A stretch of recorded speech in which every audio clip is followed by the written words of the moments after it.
The question is, prove root 5 is an irrational number.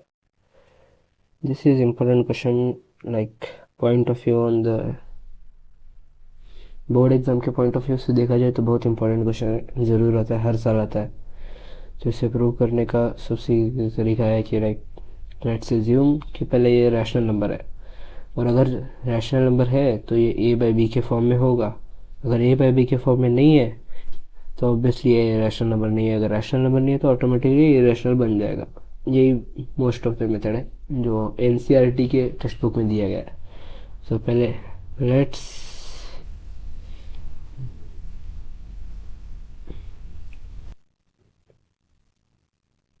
assume root 5 is rational। अगर root 5 rational है तो obviously किसी भी rational number को हम ए बाई बी के फॉर्म में लिख सकते हैं। तो अगर इसे ए बाई बी के फॉर्म में लिख सकते हैं तो इसका अगला स्टेप हो जाए, हम बी को उस तरफ भेज देंगे, L H S side B into root 5 to get any number a, where a and b both are any constants and which don't have any common factors rather than 1। तो दोनों साइड स्क्वेयरिंग करने का भाई, squaring on both sides. और जैसे कि मैं यहाँ पे लिख लेते हैं एक बार कि a and b both don't have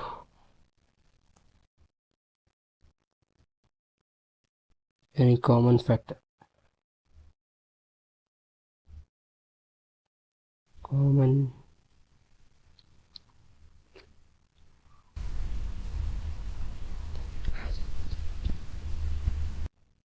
factor rather than 1। मतलब बस 1 ही डिवाइड कर सकता है और कोई नंबर इन दोनों को डिवाइड नहीं कर सकता।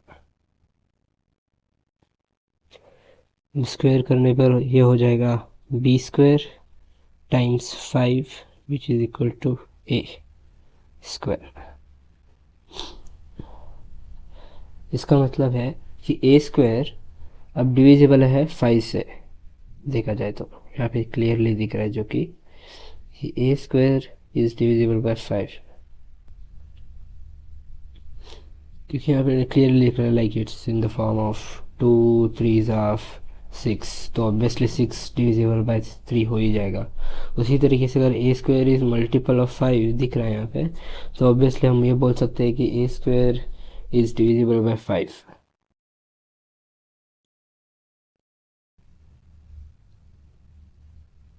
तो इसका मतलब ये हुआ, अगर ए स्क्वायर कोई नंबर हो जो कि लाइक ए स्क्वायर अगर 5 से डिविजिबल है तो इसका ऑब्वियस मीनिंग है कि ए भी 5 से डिविजिबल होएगा ही। डिवाइड करेंगे तो कोई कांस्टेंट नंबर आ ही जाएगा ऑटोमेटिकली। लाइक अगर कोई नंबर हम पकड़े लाइक 49, जो कि होगा 7 स्क्वायर का मल्टीपल, 7 इंटू 7, तो देखा जाए तो 7 ऑब्वियसली इस 14 का मल्टीपल होएगा ही। वही बोलना चाह रहे हैं कि ए स्क्वायर अगर 5 से डिविजिबल है तो ऑब्वियसली ए भी 5 से डिविजिबल होगा ही।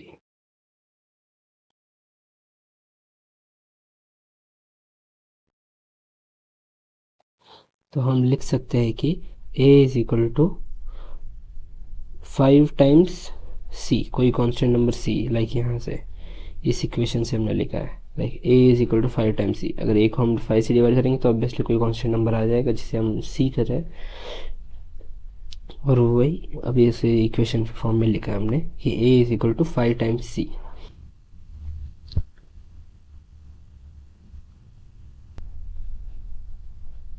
तो जैसे कि अभी हमने जो ऊपर की इक्वेशन थी, इस इक्वेशन पे क्या लिखते हैं, नाम दे देते हैं भाई इक्वेशन नंबर 1। तो अभी इक्वेशन नंबर 1 में अगर इस इक्वेशन नंबर 2 को सब्स्टिट्यूट करेंगे, सब्स्टिट्यूटिंग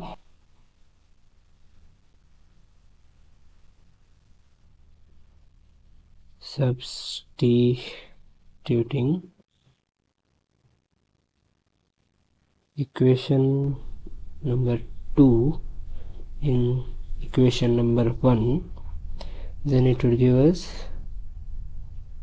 ऊपर का b square times 5 which is equal to a square था, तो a square हमें इक्वेशन नंबर 2 में मिला है कि 5c है, तो 5 टाइम्स c का होल स्क्वायर हो जाएगा 5 time b square is equal to 25 times c square. और अभी इसे सिंप्लीफाई करते हैं तो 5 वन ज़ा 5, 5 5 ज़ा, तो b square would be equal to 5 times c square. ऊपर एक इक्वेशन, तो इसका मतलब क्या हो गया, b is also divisible by 5 to give another number k, क्योंकि यहाँ पे b स्क्वायर अगर डिविजिबल बाय 5 दिखा रहा है तो ऑब्वियसली b भी डिविजिबल हो जाएगा, लाइक द अदर क्वेश्चन। ऊपर जैसे हमने ए स्क्वायर को बताया कि अगर ए स्क्वायर 5 से डिविजिबल है तो ऑब्वियसली बी स्क्वायर भी डिविजिबल बाय 5 है, तो ऑब्वियसली बी भी 5 से डिविजिबल हो जाएगा। उसी तरीके से अगर हमने अभी दो क्वेश्चन मिल चुके लिखे, जैसे कि हमने बोला था कि A and B don't have any common factors,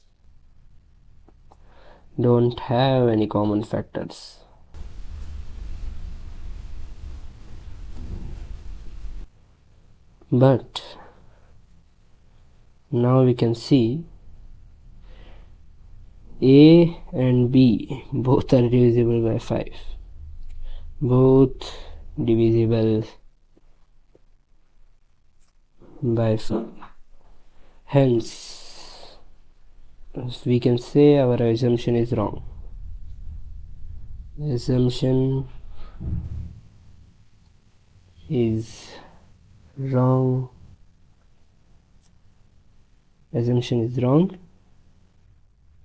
And conclude that root 5 is irrational. तो अगला क्वेश्चन है, prove that 3 plus 2 root 5 is irrational. Same pattern है पहले क्वेश्चन जिसे करा हमने, पहले हम एज्यूम करेंगे कि 3 plus 2 root 5 is rational.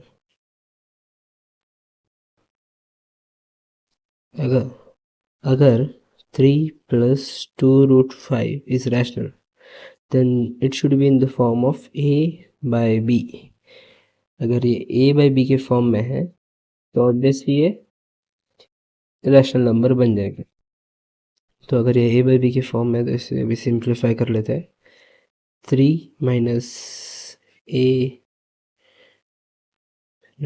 Mistake, हमें a by b को इस तरफ लाने के बजाय हम 3 को उस तरफ लेके जाता है, 2 root 5 is equal to a by b minus 3 and root 5 would be equal to a by 2b minus 3 by 2। तो अभी देखा जाए तो जैसे कि हमने सोचा था कि 3 प्लस 2 रूट 5 अगर रैशनल नंबर है तो a by B rational number है, अगर a by B rational number है तो रूट 5 इज इक्वल टू ये जो राइट हैंड साइड में RHS जो भी है ये भी रैशनल नंबर होना चाहिए। लेकिन LHS में देखा जाए तो ये है रूट 5 जो कि खुद ही एक इरेशनल नंबर है, जैसे कि हमने पहले के क्वेश्चन में सॉल्व करा था और हमें पता चला था कि रूट 5 इरेशनल नंबर है। और जो भी नंबर प्राइम नंबर जिसका भी किसी भी प्राइम नंबर का रूट होता है वो इरेशनल होता है मोस्ट ऑफ द केसेस में। तो देखा जाए तो रूट 5 इरेशनल नंबर है, तो अगर LHS साइड इरेशनल नंबर है तो ऑब्वियसली RHS साइड भी इरेशनल नंबर होगा। और लेकिन हमने जैसे कि देखा कि a बाई बी हमने उसे रैशनल नंबर सोचा था, इसका मतलब वही है कि हमने हमारा एजम्पशन रॉन्ग है। So hence we go directly से 3 plus 2 root 5 is irrational as our assumption is wrong.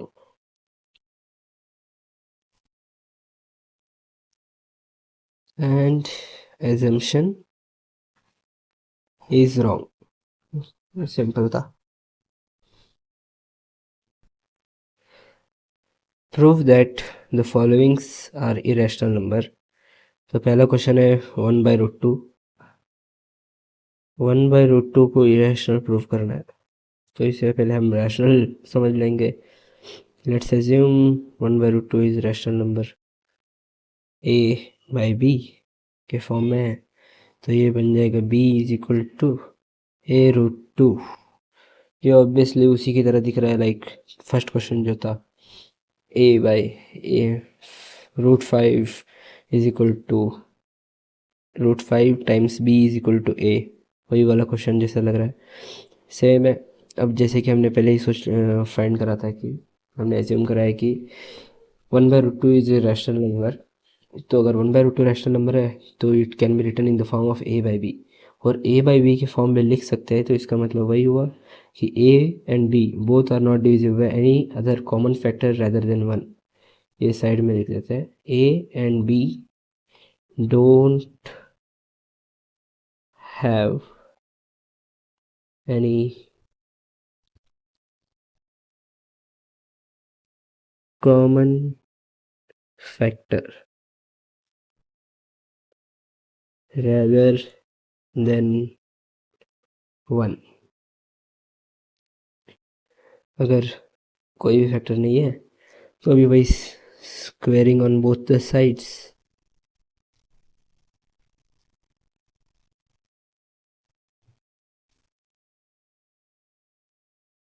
we would get b square is equal to a square times 2। तो अगर b square is equal to a square times 2, which means b square is divisible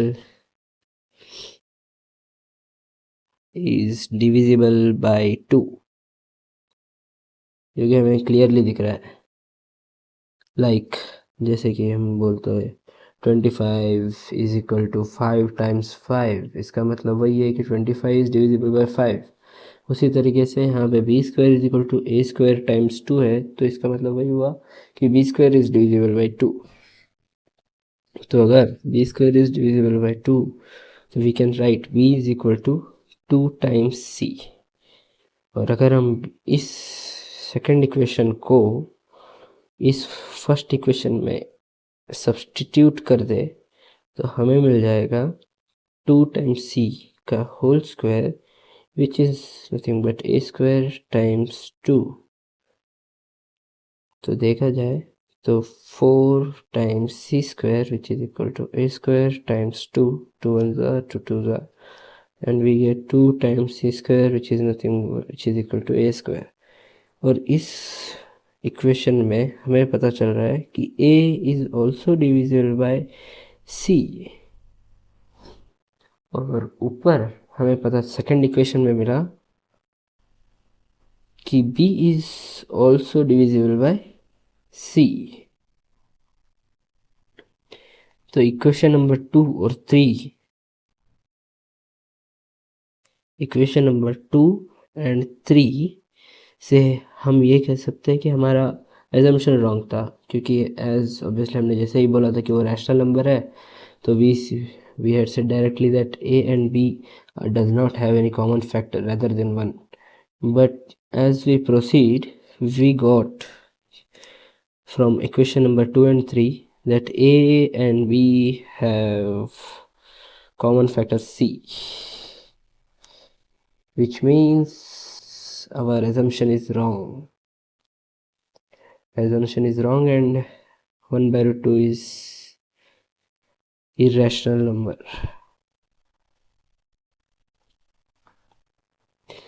अगला question 7√5। 7√5 भी वही common तरीका, same method से ही करेंगे हम भी। Let's assume 7√5 is rational number. If it is a rational number, it can be written in the form of a by b, where we can say a and b don't have any common factors.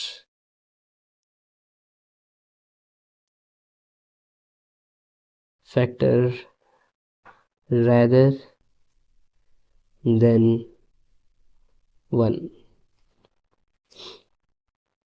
Same method again. 7 times b root 5 is equal to a. Squaring on both the side, we get 49 times 5 times b square, which is equal to a square.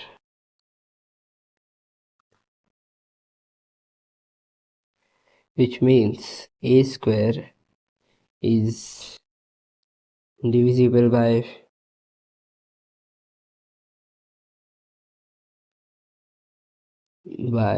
49 times 5, which is 5 9 is 45, 4 5 4 is 20, and 245. If a square is divisible by 245, we can say a is also divisible by 245. Or we can just say 5. A is also divisible by 5. So we can say a is equal to 5 times c. And as we substitute the second equation in the first equation, we get 49 times 5 b square is equal to 5 square c square, 5 times c का whole square. तो ये वही cancel हो जाएगा, यहाँ से 5 का 5 और ये कैंसिल हो जाएगा. 49 times b square would become c square times 5. And here we can see b square is also divisible by 5, and hence we can say b is also divisible by 5 times c. And again the same second equation and the third equation both have a common factor 5, but as we assume a and b don't have common factor, but now a and b have common factor 5, and hence assumption is wrong, and we can say 7 root 5 is irrational number. अगला question है 6 plus root 2. Third question. Let's write it in the different form. 3 i's. 6 plus root 2. If we have to prove that this is an irrational number, same method, let's assume it as a rational number,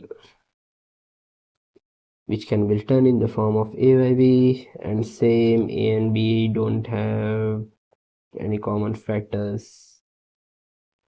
And if a and b don't have any common factors, then we can write root 2 is equal to a by b minus 6.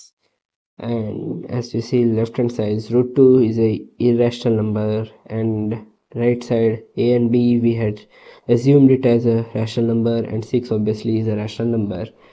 So rational numbers, product, division, and addition, subtraction is also a rational number. But as we see, left hand side it has a rational number, hence our assumption is wrong, and we can say 6 plus root 2 is irrational number. And with this we have completed exercise 1.1 and 1.2, real numbers from class 10 on our channel Numerical Labs. Thank you for watching. Bye.